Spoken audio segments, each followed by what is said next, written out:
All right, so today I'm gonna show you how to use pivot highs and lows. First thing you need to do is go to indicators. I don't really use indicators like that. This is not really an indicator, it's just to help you with your highs and lows, to be honest. So what you're gonna do is you're gonna type in pivot, and then it's gonna be like pivot points, highs and lows. So this is gonna be where it's at. It's gonna be under right here, technicals. All right, you're gonna add that to your chart and you should see something like this. There's gonna be numbers everywhere. Make sure your settings are just like this, 10, 10, 10, 10, and then you can put however color you want. All right, so how do you know how to use this? How to use it? So we're gonna go to the 1 hour because that's mostly the time frame that I chart most of my stuff on. I chart mostly everything on this time frame.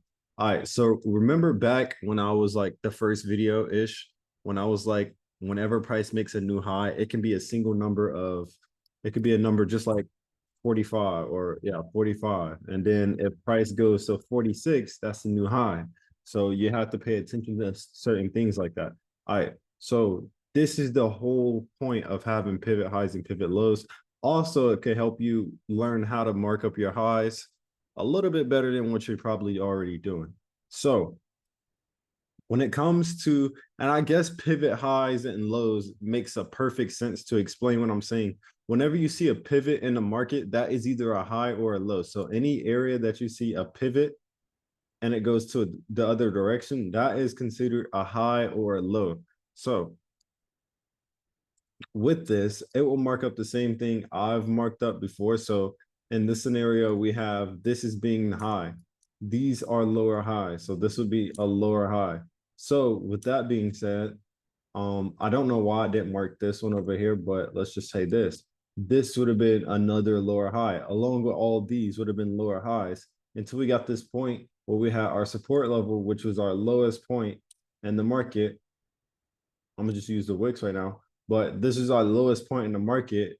Normally I'll put it like roughly around here, but this is the lowest point in the market, and then this is the highest point. Price broke the highest point of the market, continued to go higher, pull back, try to go up a little bit higher, pull back for New York session, and now we're back above that level. So this lets me know above this highest point in the market will also let me know price is bullish to continue higher. So right now, price is above that highest point that was in the market, and it could push higher now. It has more chances when price is above an area where it breaks the support or resistance, it has more chances to do whatever it is it broke. So in this case, it broke a resistance. So it has more chances of buying up than it does selling off because price is already breaking above a level of resistance. So right now, price is heading back up after the correction. It started heading back up. Now we're heading back to this resistance level. And you don't really need this. All I will say is when it comes to marking up your highs and lows, so I'm gonna get rid of this. When it comes to marking up your highs and lows, you'll start to understand and you'll start to see that you just really have to overall pay attention to the details that is given to you on the charts. So right after the low, you need to be looking at the high. First things first. First things first, you need to be looking at this high. You need to be looking at the high that it creates because these are two important things for you. You need to know where's the last place that price made a resistance at. You need to know where the supports are. You need to be paying attention to the details that is given to you because everything is telling you what it needs to be doing, what it wants to do. So that way you can never really get confused. You can never really get confused with anything on the chart. So let's go to another chart, right? All right, here we can do this on the 15. I like the 1 hour, but I'm trying to, if we go to the 1 hour, we can't really see too much. So I'm gonna scale down to the 15. We're on this downtrend, right? Downtrend, downtrend. Then we hit our low.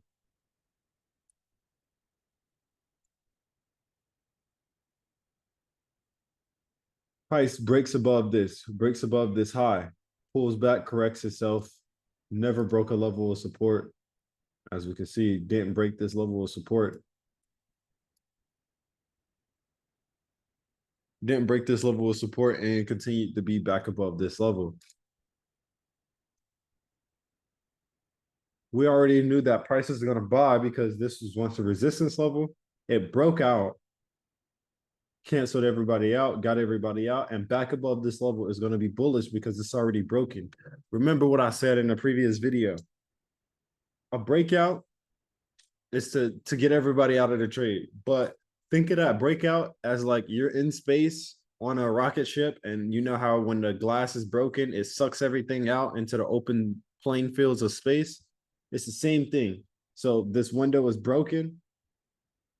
We got back in, and then the wind pushed us right back out, and then it's going to break out again. So just think of it like that. Like when you're jumping off of a plane and you can't do anything about it. Once you're off, once you're out that door, it's over. So once we're above this resistance level, is we got more chances of falling, or we got more chances of going down to the ground. If you get what I'm saying, I'm talking about plane analogy wise. When you step out the door, you can't climb back up and go back inside the door. So you just got to fall with it, or you got to go with it. So the same thing with trading. You know, once price is above a resistance level that it previously broken before, it's more than likely that price is going to push that way anyways. So with that being said, we ended up having price coming up to these previous highs. We have price coming above these previous highs. We got a new high above this level, and price is now back above here again. So you already know there's more chances of price buying up than it is to sell off. All right, let's mark out something else.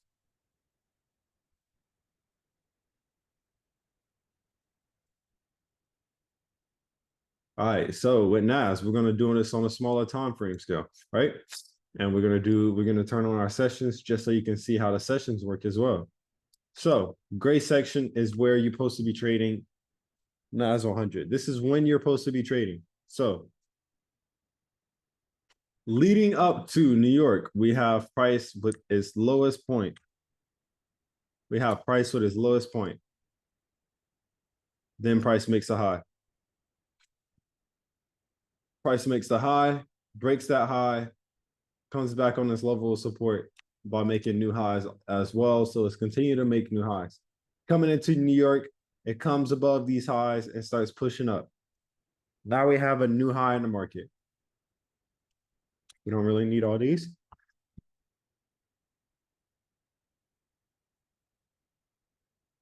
We don't really need all these, but we can keep this high. We can just keep these highs. And then price breaks above this New York session and makes a new high. This is very important. It corrects itself, takes everybody out, trying to take everybody out, trying to take everybody out. Then later on in the session, we ended up pushing back above this level. And this would have been a good entry level with your stop loss under here. And let's say you got fumbled in with all the news. Let's say you just got fumbled in with all the news. Then you would have still put your stop loss here, because coming in 9:30, we don't even trade 9:30 like that. 9:30, volume pushes up, takes everybody out, comes down, takes everybody out, and then start heading back up. This would have meant you would have probably been in a trade here if you would have seen this. You probably would have been in a trade roughly around here, because nobody's going to get in on perfect candles. All right. You got in this trade, you would have kept your stop loss. Let's see how many points this is. 30 points. We can use 50. So 50 is pretty good. 50 is pretty good, something we can use. I typically, for NAS, I would typically use 100, and I aim for like 300, 400 points. You can always cut it down 50 points and aim for 200, 300 points. I think from here to here was 200 points.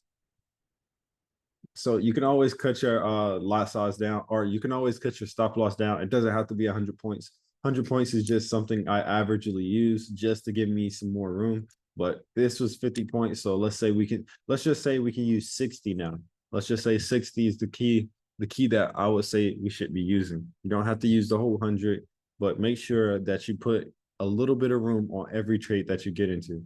And if it's too much for you, you need to lower your lot size. So this move all came from the volume that was pushed into the markets when price came back above this level. So right back above this level, we seen that price broke this resistance. Price made a high above this resistance. It broke out, created an open hole, and then we got sucked back out of that open hole and price pushed it up with volume. Same thing that's going to happen here. Price broke that window, came out, corrected itself, broke it again to come back up, correcting itself again, just for it to start going back up. And this is the same thing. Prior to New York session, we had highs being made. 9:30 comes in, and price back above this level. We can see that price started buying up back above this level right here. And then we had our stop losses under this level.